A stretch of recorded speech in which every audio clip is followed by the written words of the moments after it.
Ladies and gentlemen, welcome to the CoculesNation. My name is Secret Agent Nichino Cocules. I'm the founder and the director of the Cocules Industry Spy Network and the CoculesNation. Within the last two videos, which, by the way, I edited myself, you'll probably be able to tell that I edited those two, I had taught you how to install an Ubuntu-based or a Fedora-based operating system. Now we're going to get onto the meat and potatoes, Arch Linux. But specifically, as you can tell on the bottom right hand, not the bottom right, I'm being an idiot, the bottom left hand corner of your screen, I'm going to be using Arco Linux today. And I did even mention that it was going to be Arco in the Mint video because Arch was giving me some problems. Although I'll probably do a separate video on Arch altogether for a first look. Now for today's tutorial, we're going to be using the advanced installation, so it will be the online installation, which will launch the customize launcher. That said, we'll go straight into it. First things first, we're going to get the standard kernel, but if you're a gamer, you will want to use the Zen kernel. For the drivers, that depends on the situation at hand. You could get the AMD GPU drivers if you need that. There's Nouveau as well. I would not recommend Nouveau, so I will go next. Login Manager, you'll want SDDM. There's more themes that way. For the desktop, for now, just do XFCE4 or any other desktop environment. I could do XFCE, I could do Cinnamon, I could do KDE. They do have Plasma on here, which is KDE, LXQT, Mate. And there's a couple window managers like i3. I started using Xmonad recently, but we're just going to do XFCE4 for now. And there are a few of these. You'll want these meta packages, the meta wine package, the meta utilities. I think it'll also be Steam NVIDIA for you NVIDIA users. There's some other things as well. There's like a lot of theming. You could get into theming if you want. I'm just not going to get into that today. I'm not going to get into ricing. That said, there are some communication applications that you could use. I'm not going to be using any of these for now. Same with development, except Notepad QQ. That's the one I use for text files on Mint, which is my host machine. The Office Suite, I'm not going to do the Office Suite. Although if I were to do an Office Suite, if this were my actual machine, I would be installing LibreOffice Fresh. I would be installing the Fresh Suite because it's just part of my workflow. And for the fonts, I don't need any of the fonts right now. Multimedia, I don't really need much in terms of multimedia at all. You could get OBS Studio, which I think is right here. Kdenlive is up here as well. I use Kdenlive to edit some videos on the channel. Some of the videos on the channel I edited on my own, and that includes the two tutorials in which I had produced. Yes, those were edited by me. Anyway, I will do Firefox. I do YouTube stuff with Firefox. And LibreWolf, I just do other browsing with LibreWolf. There are others as well that you could also use. I would not recommend Vivaldi, Opera, or Brave, or even Chromium for that matter. You could do ungoogled Chromium, but that's going to be a bit of a problem. I haven't tried Midori or some of these other ones, including NetSurf. I wonder if it's based upon Netscape. Netscape I heard was awesome. There are all of these themes as well. Quite the mouthful of themes. And if you're into graphics, you could get any of this stuff. Blender, Darktable, Digicam, GIMP, Inkscape, and Krita. GIMP is used for the thumbnails for CN, just so you know, for CoculesNation. And there are some games you could get. There are some game utilities. Like, for example, Lutris. I use Lutris all the time. Itch is actually pretty good. I've also seen there's Steam here. I'll do Arco Linux Meta Steam today. Same with game mode. Definitely do game mode. Itch, Lutris. I could do some of these, but I think I already have Arco Linux Meta Steam NVIDIA, so I don't need that right now. And these are all of the open source games that you could grab. I don't know if this one's open source.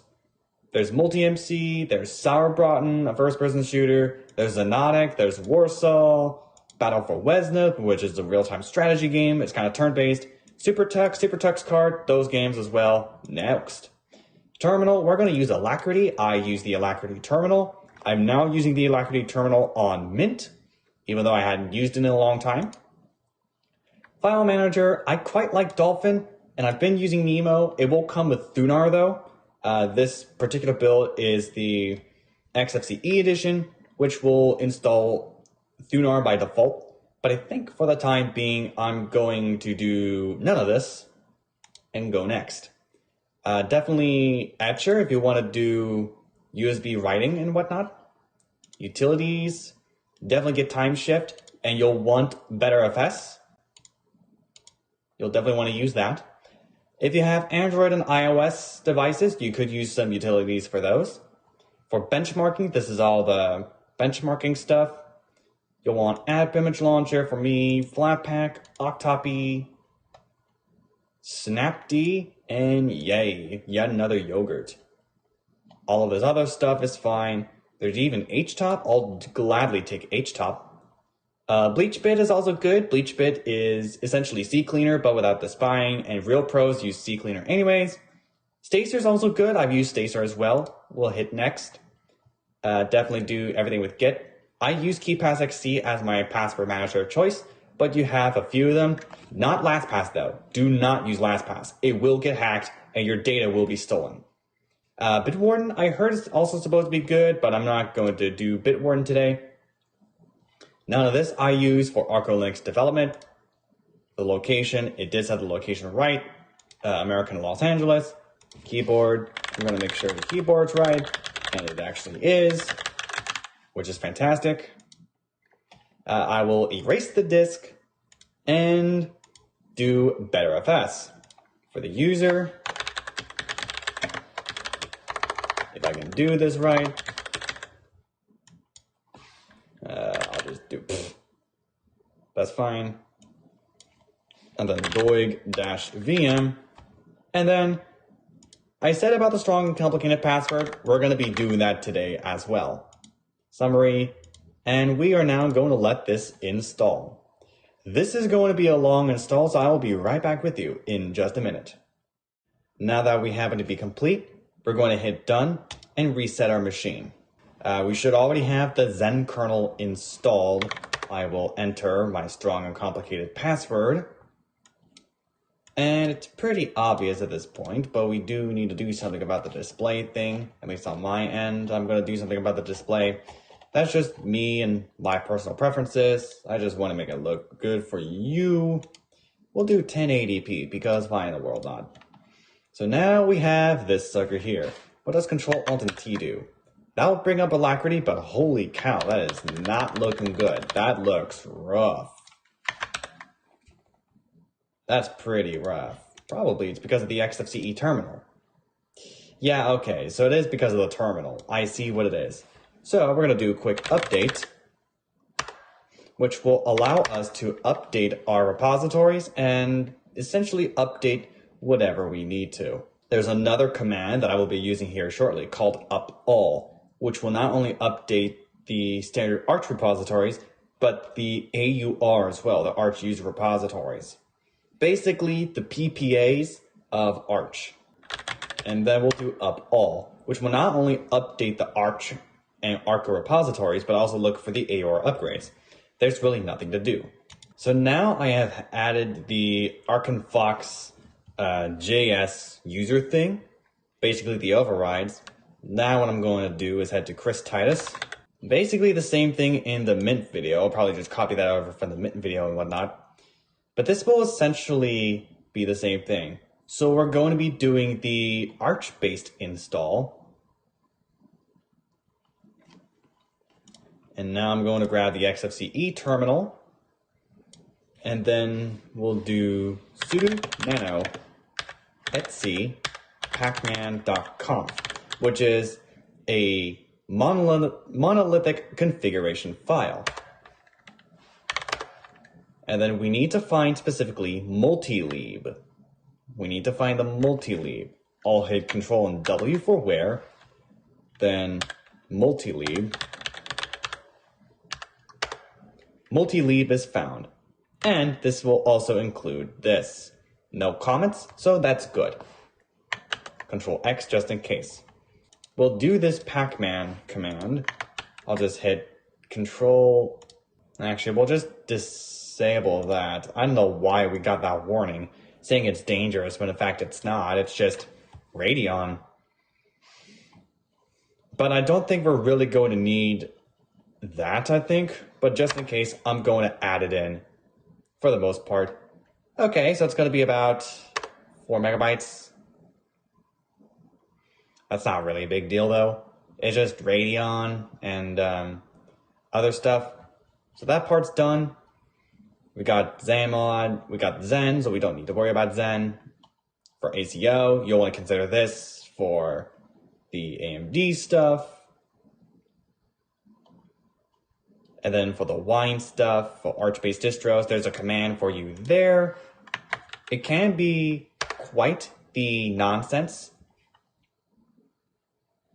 Total download size, installed size. Is it really going to be like that? I'm not going to do it. But there's that U limit. Same thing as Mint, actually, but with different commands. 524,288 async is enabled by default.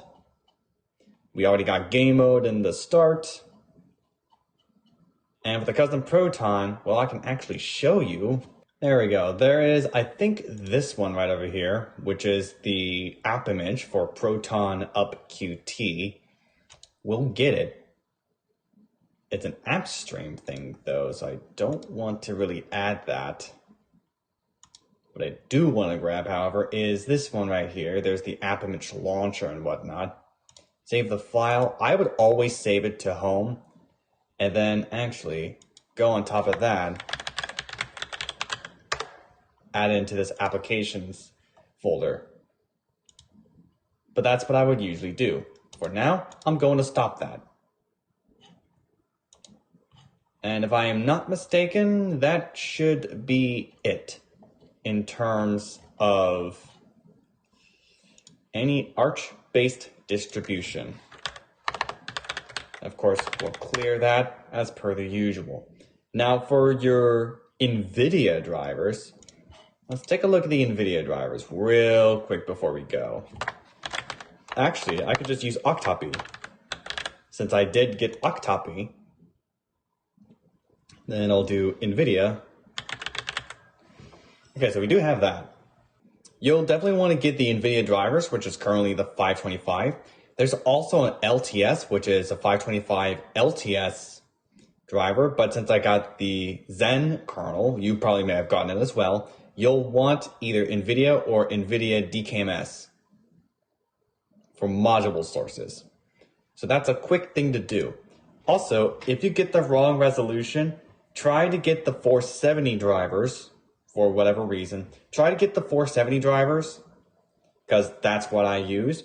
Get the EDID of the 470 drivers, put it somewhere on your hard drive or wherever you keep your usual files, not the operating system files. And then just let X know, hey, this is where the EDID is. Use that instead. And then reboot your system. There's a way to actually go about it. It's in the Linux Mint forums when I had that issue myself while using Linux Mint. But that being said, I believe that will be it for today's video. And I got some more stuff planned in the future. But that being said, if you like this and want to see more like this in the future, you can do this one of 5 ways. You can hit the like button to show your support to the CoculesNation, hit the subscribe button to become a member of the CoculesNation, hit the bell icon to be notified when new episodes arrive every Thursday afternoon at 2 p.m. Pacific Standard Time. You can also comment on all of our videos. All videos are open for comment. And last but not least, you can share this channel with your family and friends and get them interested in gaming on Linux in the future. That being said, I am out of time for today's video. Thank you, and good night.